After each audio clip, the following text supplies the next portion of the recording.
Magandang umaga sa ating lahat mga DDS supporters dyan. Hello, kumusta po? No? Magandang umaga sa inyong lahat. Nabalitaan natin na nag-announce na po si Abalos sa kanilang platform, o sa maling ngalan na yung kanilang partido federal na Pilipinas, no? So ando na yung mga nakalagay doon, no? Pero may kumalas na. Aba, bakit kaya kumalas itong dalawa?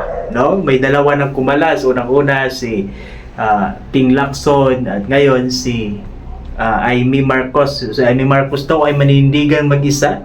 Okay, so bakit kaya siya kumalas sa partido nila? No? Actually, kapatid na yun Ewan ko lang sa iyo, Amy, no? Siguro marami ka naman ding supporters dyan sa mga taga North Luzon. No? Pero alam na kasi ng mga Pilipino, Senator Amy, na ginagamit nyo lang si BP Sara during the election time. Maraming nakakaalam na. No?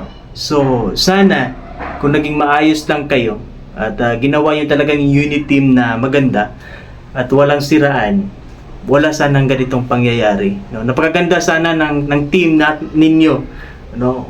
BBM and Sara and then ikaw. Napakaganda sana ng team, kaso sinira nyo No, I do not blame anyone, pero isa lang naman nakikita kong mali. No, parang ginagamit lang talaga si Sara just to get a votes from the Mindanao and Visayas. Kasi napakalakas ni Sara nung that time, di ba? So ngayon may kumalas na sa partido.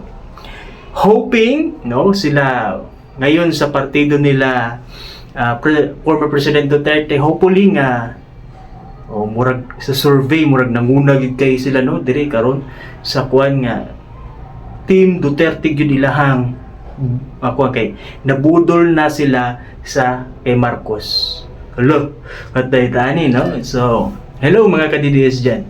So I am from Davao dati, and I know what's Duterte legacies and kanyang pamamalakad. I know.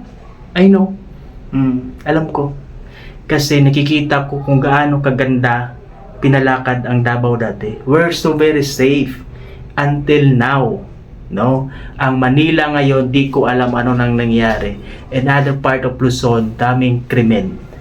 Okay? So, hindi mo kami mabiblame why we support Duterte administration tungod kay nindot man gyud ang pamalakad, no? So hoping, no, unta makasunod sila sa Senado, and karon na nagkalas-kalas, no, sa kay Marcos na patay tadiya.